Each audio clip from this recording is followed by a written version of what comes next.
रस फुटता उधळलाली भूपाळी रामपारी दिशादाही उजळल्या आल गोकुळ आपुल्या दारी निर्भेळ आणि सकस चवीच गोकुळ लई भारी। गोकुळ दूध संघाची दर्जेदार दुग्ध उत्पादने गोकुळ दूध, दही, तूप, दूध powder, cooking butter, table butter, paneer, इलायची श्रीखंड, आंबा श्रीखंड, फ्रूट श्रीखंड, ताक आणि लस्सी। गोकुळ दूध आणि दर्जेदार दुग्ध उत्पादने, चव आहे कोल्हापुरी, गोकुळ लई भारी। आंबोली घाटाकडे प्रशासनाचं होणारे दुर्लक्ष, घाटाची न राखली जाणारी निगा पाहता आंबोलीची ईर्ष्याळवाढी होण्याची शक्यता नाकारता येत नाही। रोज कोसळणारी दरड लक्षात घेता वेळीच सावध न झाल्यास मोठी दुर्घटना घडू शकते।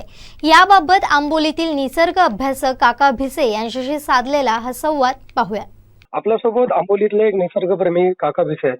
काका, आंबोलीच्या बाबतीत बघितलं तर अनेक व्हिडिओ समोर येतात, अनेक घटना समोर येतात। काही वर्षांपूर्वी आपण सुद्धा एक विषय जो मांडलेला की तिथले नाले असतील किंवा गटार असतील हे आजही साबूत नाहीयेत।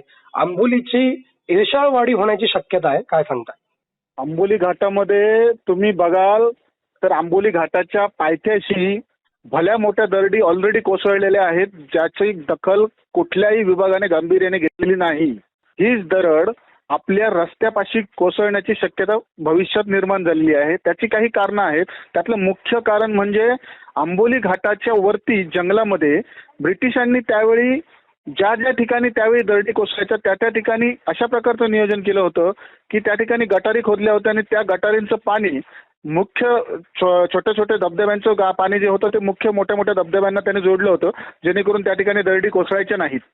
त्या गटारी अगदी 25 वर्षापूर्वीपर्यंत साफसफाई केल्या जात होत्या, त्यामुळे त्या ठिकाणी आंबोलीत भल्या मोठ्या दरडी कोसळण्याची घटना घडल्या नव्हत्या। आता तुम्ही बघाल 25 वर्षात त्याकडे दुर्लक्ष करण्यात आलेलं आहे। पूर्ण काही लोकांनी आवाज उठवल्यानंतर त्या गटारी साफ करण्याची केवळ नाटकं करण्यात आलेली आहेत, कागदोपत्री ते करण्यात आलेलं, पण प्रत्यक्षात काही झालेलं नाही।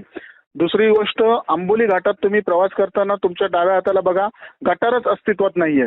ती गटारी जरी स्वच्छ केल्या प्रामाणिकपणे, ना की एक विधभर खणून, ती फुटभर खणून जर त्या जर स्वच्छ करण्यात आल्या तर त्या गटारींमधनं वाहणारं पाणी हे घाटाच्या दरीच्या विरुद्ध दिशेने जाणार नाही आणि घाट रस्ता जो तुटतो आहे, सध्या बऱ्याच ठिकाणी घाट रस्ता तुटलेला आहे, तो केवळ आणि केवळ या गटारी नसल्यामुळे तुटलेला आहे। त्याच्यानंतर तिसरी गोष्ट, अडूबांध म्हणून एक गावठी प्रकार असतो, ज्यामध्ये त्यावेळीचे मैलकुली किंवा त्यावेळीचे जे रस्ता कामगार होते ते घाटाच्या दरीच्या दिशेने असलेल्या संरक्षक कठड्यांच्या मध्ये जी गॅप असते त्या ठिकाणी छोटे छोटे बंधारे घालून ते पाणी त्या गॅपमधनं घाटात खाली सोडत असत।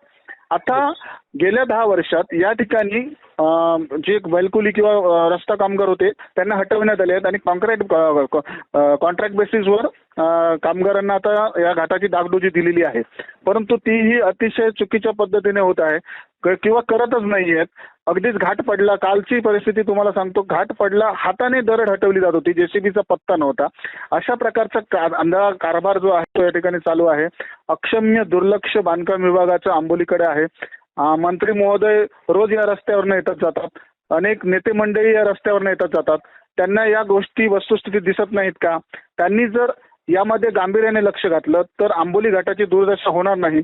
आताची जी जाळी बसवली आहे, जाळी भलतीकडे, दरड भलतीकडे कोसळते आहे, अशा सगळा सावळा गोंधळ मांडलेला आहे। तो गोंधळ थांबवायचा असेल तर स्थानिकांनी आवाज उठवणं गरजेचं आहे आणि याविषयी संबंधित अधिकाऱ्यांना जाब विचारणं गरजेचं आहे, तरच हे प्रकार थांबणार आहे। अन्यथा आंबोली घाट येत्या काही दिवसांमध्ये घाट रस्ता तुटून पूर्ण घाट बंद होण्याची शक्यता निर्माण झालेली आहे। नक्कीच तुम्ही तिथले स्थानिक आहात, अनेक पर्यटक या हंगामात तिथे येत आहेत, तर शासनाकडनं कोणती इमिडिएट ऍक्शन होणं गरजेचं असं तुम्हाला वाटतं? सद्यस्थितीत आंबोली घाटातील धबधब्यांवरचं पाणी जे गटारीतून वाहून रस्त्यावर येते आणि दरीच्या दिशेला जे जातं आहे, त्या दरीच्या दिशेला जाणारे जे पाणी आहे ते त्याच गटारीतून वाहून मोरीमध्ये गेलं पाहिजे, अशा पद्धतीचं नियोजन केलं पाहिजे, अन्यथा घाट रस्ते तुटणार आहे, ही पहिली ऍक्शन घेतली पाहिजे। सेकंड ऍक्शन, पाऊस संपल्यानंतर ब्रिटिशकालीन गटारांचा शोध काढून त्या गटारी स्वच्छ केल्या गेल्या पाहिजेत। आणि तिसरी गोष्ट, या 2 महिन्यात अतिवृष्टीच्या काळात एक जेसीबी कायमस्वरूपी या ठिकाणी तैनात ठेवण्यात आला पाहिजे, जो छोटे मोठे दरड कोसळल्यानंतर तात्काळ ती दूर करेल, अशा प्रकारच्या उपाययोजना केल्या पाहिजेत। आमचे दिवसभरातले सर्व अपडेट्स, ताज्या घडामोडी आणि थेट लाईव्ह पाहण्यासाठी सबस्क्राईब करा, लाईक करा, कोकणचं नंबर 1 महा चॅनल कोकण सात लाईनचं YouTube चॅनल.